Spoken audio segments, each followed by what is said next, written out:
Good morning, students. In this lecture, we are going to discuss about the process or steps in the organizing process. In order to organize the business activities effectively and efficiently, the management of the business has to perform some important steps so that the objectives of organization will be achieved properly. The first step in process of organizing is identification and division of work. Under this step, the management is going to identify the work which is to be performed. After identification, the work is to be divided into small tasks so that the work becomes easy.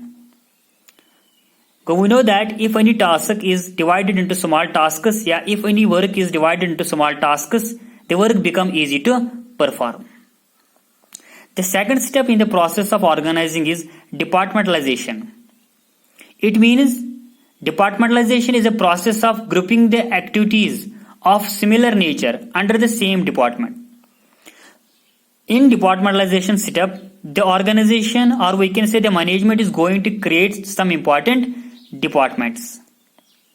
In order to create the departments in the organization, we have some ways which help us in creating the departments. These ways are, the first way is on the basis of function. We know that in our organization, we have a purchase function, we have a sales function, we have a marketing function. For purchase function, we have to create purchase department. For sales function, we have to create sales department. For marketing function, we have to create marketing department.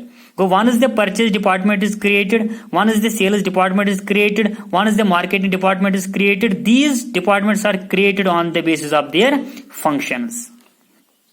The second way is on the basis of types of products produced. Sometimes in any organization, the organization manufactures two types of products, like textile product, food product. It means that in this particular organization, there are two divisions. One is textile division, second is food division. So for textile division, we have to create textile department. For food division, we have to create food departments. So these two departments are created on the basis of products produced in the organization. The third way is on the basis of area. An organization can create departments on the basis of their areas. For example, they can create the department in north area, in east area, in west area, in south area. So we can say departmentalization can be done on the basis of functions, on the basis of types of product produced, and on the basis of area. The fourth step in the process of organizing is assignment of duties. After creating the departments, the management has to assign the duties to each and every employees on the basis of their skill, on the basis of their specialization, on the basis of their abilities, on the basis of their capabilities, so that the work will be done effectively and efficiently. The fourth step in the process of organizing is establishing relationship. After assigning the duties to each and every employees, the next step is to establishing relationship.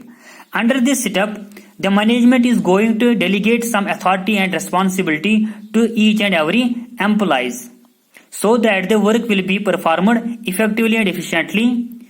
For this, if the relationship is established among the employees, it helps us in knowing the employees who is responsible to whom and for what. When the organization is going to delegate the authority and responsibility, it helps the employees in knowing who is responsible to whom and for what. So this is the proper process of the organizing. These are the steps in the process of organizing.